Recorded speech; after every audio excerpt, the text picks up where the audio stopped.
देखो हमने आपको पिछली कक्षा में बताया था एक्सरसाइज 1.1, ठीक है।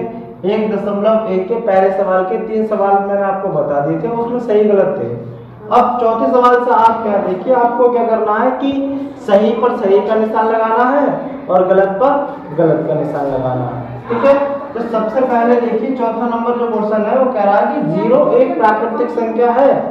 तो 0 मैंने आपको बताया था, बताइए 0 प्राकृतिक संख्या है, बताओ। मैंने कहा था आपसे कि 0 प्राकृतिक संख्या नहीं है, क्योंकि प्राकृतिक संख्या जो होती है वो 1 से स्टार्ट होती है, ठीक है। और 1 से स्टार्ट होने वाली संख्या में अगर 0 को भी सम्मिलित कर लिया जाए तो वो आपकी पूर्ण संख्या बन जाती है, ठीक है। तो 0 एक प्राकृतिक संख्या नहीं है, गलत का चिन्ह लगा देंगे इस पर, ठीक है। दूसरा क्वेश्चन पढ़िए, एक सबसे छोटी पूर्ण संख्या है। तो मैंने आपसे ये कहा था कि एक सबसे छोटी पूर्ण संख्या नहीं है, पूर्ण संख्या क्या होगी 0, तो ये भी क्या हो जाएगा गलत, ठीक है। एक सबसे छोटी प्राकृतिक संख्या है, स्टॉप करो। एक सबसे छोटी प्राकृतिक संख्या है, तो ये बात बिल्कुल सही है, क्योंकि प्राकृतिक संख्या कहां से स्टार्ट होती है 1 से स्टार्ट होती है, तो ये बिल्कुल सही बात है, सही का टिक लगा देंगे, ठीक है। 99 से बड़ी 3 क्रमागत संख्याएं हैं। तो यहाँ पर सबसे समझने की बात यह है कि 3 क्रमागत संख्याएं होती क्या है। देखो जिसे क्रम से जोड़ा जाए, जिसे क्रम से जोड़ा जाए यानी कि 1 के बाद क्या आएगा आपका 2 के बाद 3 के बाद 4, तो ये आपकी क्रमागत संख्या है, क्रम से आने वाली क्या होंगी, क्रमागत संख्याएं होंगी। जैसे देखिए आप 99 से बड़ी और क्रमागत यानी क्रम में आने वाली, तो यानी कि 99 के बाद क्या आएंगे क्रम में 100, और 100 के बाद क्या आएंगे 101, और 101 के बाद क्या आएंगे 102, और 102 के बाद क्या आएंगे 103। तो ये बात क्या होगी, सत्य है, सत्य है, तो ये बात सत्य होगी, तो सही का निशान लगा लेंगे, ठीक है। अब बात करते हैं दूसरे नंबर पे। दूसरे नंबर पे जो क्वेश्चन है, सबसे छोटी प्राकृतिक संख्या कौन सी है।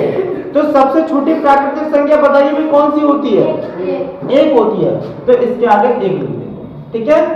अब तीसरा क्वेश्चन पढ़िए, सबसे छोटी पूर्ण संख्या कौन सी होती है। तो सबसे छोटी पूर्ण संख्या कौन सी है 0, तो आप 0 उस तरीके से बना लेंगे, ठीक है। अब चौथा क्वेश्चन पढ़ते हैं, क्या सभी प्राकृतिक संख्याएं पूर्ण संख्याएं भी हैं। तो ये बात बताइए भाई सही है या गलत है। तो सही होगी तो इसके लिए लिख देंगे हम सही, ठीक है, क्योंकि सभी प्राकृतिक संख्याएं पूर्ण संख्याएं होती है, पूरी संख्याएं होती है, ठीक है। अब 5वां क्वेश्चन देखिए, क्या सभी पूर्ण संख्या प्राकृतिक संख्याएं भी है।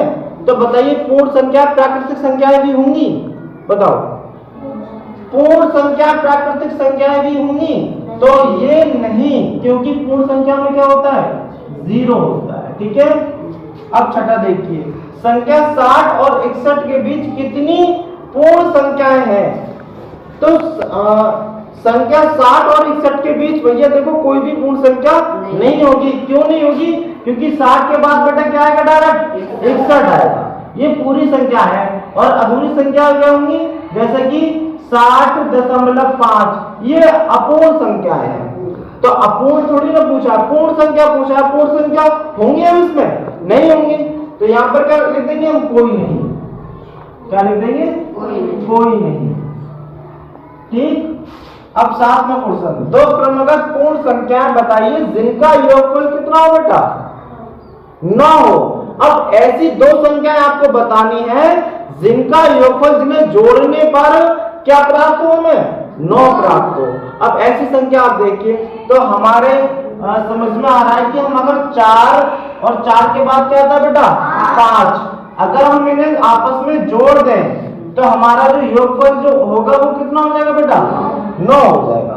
और ये दोनों क्रम में है, देखो 4 के बाद क्या आता है 5, तो क्रमागत भी हो गई और इनका योगफल जोड़ने पर कितना प्राप्त हो गया 9 प्राप्त हो गया, ठीक है।